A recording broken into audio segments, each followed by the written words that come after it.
and good morning, students. So here we are with the second chapter, and the name of this chapter is globe, latitude and longitude.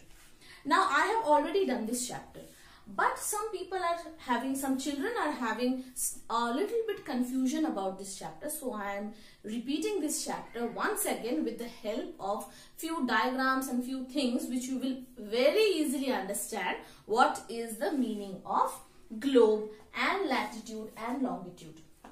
Now globe, I already said what is a globe. I hope you have seen a globe. किसी के घर पे तो globe होगा ही, या फिर school में या फिर कहीं पे अपने ग्लोब होगा. Now I will show you what is a globe. Here, can you see that? So this is a globe and this is the exact model of the earth. ये जो आपको दिख रहा है, ये सोच लो और समझ लो कि ये ही हमारा अर्थ है. अर्थ जैसे दिखता है ये भी वैसा ही दिखता है. So this is, you can see, this is what is called rotation. जो हम लोग पढ़ते हैं कि it's rotating and rotating and rotating and it changes day to night, night to day, ऐसे करके changes होता रहता है. This is moving on its axis. Now, if you student ask me what is axis, now if you see the globe correctly, it is not straight. It is slightly tilted. है ना, थोड़ा सा झुका हुआ, थोड़ा सा पीछे घुमा हुआ है. सो यू कैन सी ये थोड़ा झुका हुआ, टिल्टेड है, थोड़ा टेढ़ा है. This is called the axis. ठीक है, this is what, north pole, this is south pole. Okay, ना अभी हम लोग जब आगे जाएंगे और भी देख पाएंगे. This is north pole, this is south pole, but it is moving from east to west. Earth घूमता रहता है ईस्ट टू वेस्ट. ईस्ट में सनराइज होता है, वेस्ट में सनसेट होता है, ये आपको पता ही है. तो ये घूमता है ईस्ट टू वेस्ट, लेकिन एक्सिस है नॉर्थ पोल और साउथ पोल का. ये एक्सिस हमें समझ में आ रहा है. So this is a globe. You can see that we can precisely see all the countries, continents, oceans, everything is given in a globe very correct manner. Globe का जब भी अगर कोई इंसान ग्लोब देख के पढ़ाई करता है या ग्लोब देखता है, उसमें सारी चीजें बहुत प्रिसाइसली दिया होता है. बट हाँ, आजकल लोग मैप देख के बहुत पढ़ाई करते हैं. ऑब्वियसली मैप से भी बहुत पढ़ाई होती है, क्योंकि मैप छोटी से छोटी जगह का और डिटेल माइन्यूटली बोल सकते हैं. Globe is a little bit difficult to carry, क्योंकि ये बड़ा सा बॉल जैसा होता है. Now we have different types of globe today. There are small globes, there are miniature to miniature globe, we have pocket globes, we have balloon as globes. So there are various forms of globes that we find nowadays today. Now we will come to our second topic, which is latitude. Okay, now what is latitude? और ये एक बार आपको मैं दिखा रही हूं.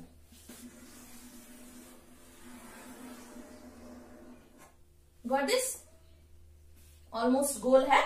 So this is our earth and the axis of the earth is, you can say, it's tilted, little bit tilted. ठीक है, सीधा नहीं होता है अर्थ का एक्सिस, थोड़ा सा tilted होता है. नाउ ये क्या हो जाता है, हमारा सबसे टॉप में आता है. हमेशा याद रखना ऊपर ऊपर आएगा नॉर्थ. सो ये हम लिख देते हैं अपना नॉर्थ पोल. ऊपर के जस्ट नीचे आ जाएगा साउथ पोल. ठीक है, एंड फिर हम डिवाइड करेंगे ईस्ट और वेस्ट से. ठीक है, नाउ सबसे इंपॉर्टेंट लैटिट्यूड जो है वो है हमारा बीच से गुजरता है. कहा था मैंने, क्या है, बीच से गुजरता है, 0 डिग्री लैटिट्यूड. किसी को याद है इसको हम क्या कहते हैं? इसको हम कहते हैं इक्वेटर. राइट, इसको हम कहते हैं इक्वेटर. याद है सबको? सो इक्वेटर क्या करता है, हमारे अर्थ को दो हिस्सों में डिवाइड करता है. It divides the earth into 2 halves. First half definitely called as northern hemisphere,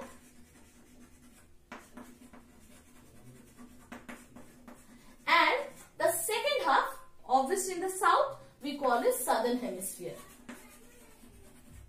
Southern hemisphere. Okay, so we have divided the earth into 2 halves. by the imaginary line called equator. It is divided into northern hemisphere and southern hemisphere. Now, next most important line is R. You will see which is 23.5 degree.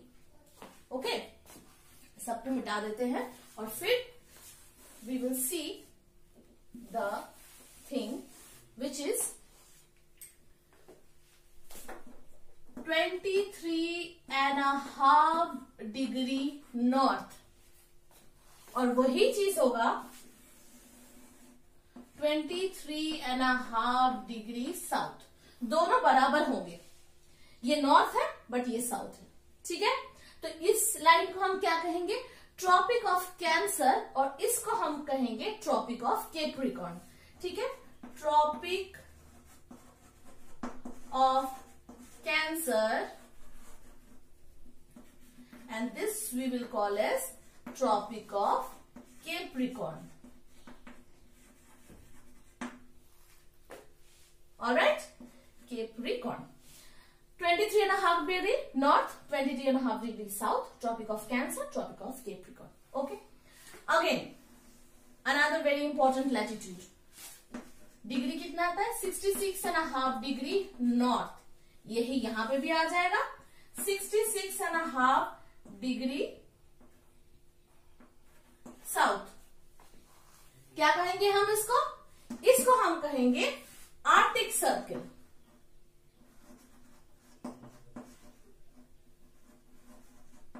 और इसके opposite में जो south में आता है इसको हम कहेंगे अंटार्कटिक सर्कल.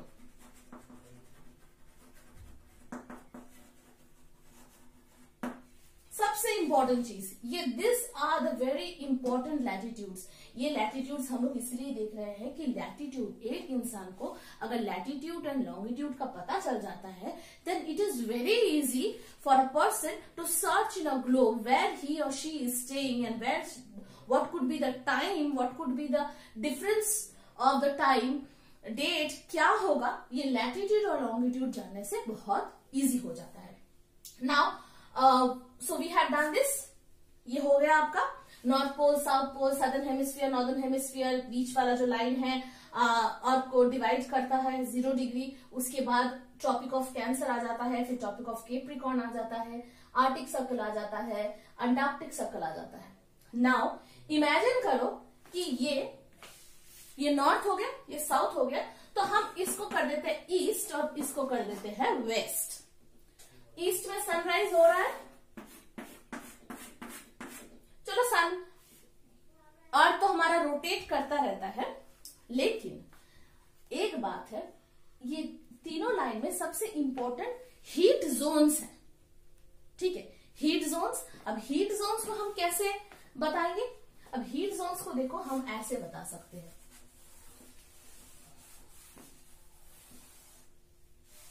सी,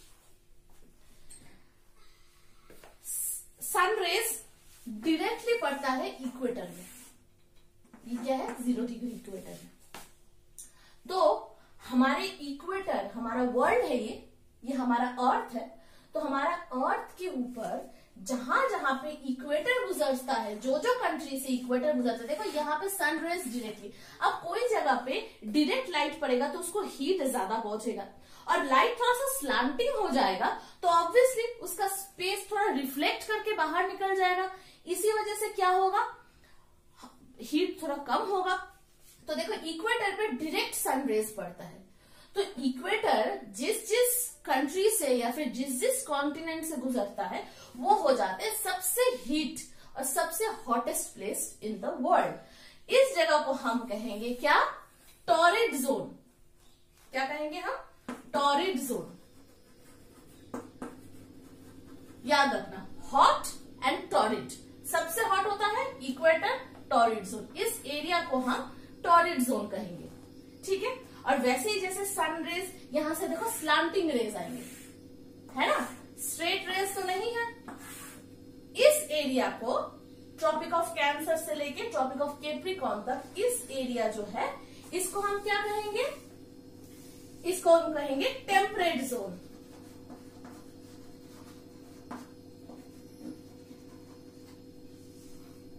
टेम्परेट जोन। समझ लो, इस जगह का जो एरिया होता है, ये एरिया जो है, ये एरिया में हमेशा मॉडरेट टेम्परेचर होता है। ठंडी भी होती है, गर्मी भी होती है, बरसात भी होती है, सारी चीजें जो है ये टेम्परेट जोन के एरिया में हमेशा होता है। मतलब ट्रॉपिक ऑफ कैंसर से ट्रॉपिक ऑफ कैप्रिकॉर्न तक ये जो पूरा एरिया आता है, पूरा ऑलमोस्ट ये जो पूरा एरिया आता है, ये आ जाता है हमारा, ये एरिया भी कवर कर लेता है, ये आ जाता है हमारे टेम्परेट जोन एरिया में। वहां का टेम्परेचर हमेशा बहुत ही माइल्ड एंड गुड टेम्परेचर होता है, जो भी एरिया ये tropic of Cancer, tropic of Capricorn के ऊपर और नीचे से गुजरता है। And finally there are one more zone which is the Arctic and the Antarctic. अब देखो, सन रेज यहाँ पे कभी डायरेक्टली, क्योंकि हमारा earth is flat from the middle and ऊपर से ये थोड़ा दबा हुआ है, ये जोन में कभी ऐसे करके तो सूरज की रोशनी आएगी नहीं, ना ही ऐसे करके सूरज की रोशनी आएगी। तो ये जो एरिया होता है इसमें सबसे कम सूरज की रोशनी पहुंचती है। इसी वजह से हमारा टॉप मोस्ट नॉर्थ पोल और हमारा साउथ पोल, ये दोनों जगह जो है हमेशा चिल्ड होता रहता है। हमेशा क्या होता है? चिल्ड होता है। तो इसी वजह से इस एरिया को कहेंगे हम फ्रिजिड जोन। क्या कहेंगे हम इसको? Frigid zone. बोथ एरिया, ये भी फ्रिज है, तो याद समझ लो, सबसे ठंडा एरिया हम फ्रिज से डिवाइड करेंगे, क्योंकि फ्रिज बहुत ठंडा होता है, इसी वजह से हम लोगों ने इसका नाम दे दिया फ्रिजिड जोन। तो हमारा 3 जोन क्या है? हॉट, टॉरिड, माइल्ड, टेम्परेट, सबसे कोल्ड फ्रिजिड। क्योंकि देखना, अंटार्कटिक एंड आर्टिक सर्कल में you will find the polar bears, pole, क्योंकि पोल के वहां पे मिलता है, you will find penguins and they stay in a very cold places. All the glaciers and all are here and here. So ये हो गया हमारा 3 हीट जोन्स और हमारे इंपॉर्टेंट लैटिट्यूड्स और some important latitudes and what is globe you have seen. Longitude we will do it tomorrow so that you can understand properly, because today just go through this and we'll get back to you tomorrow.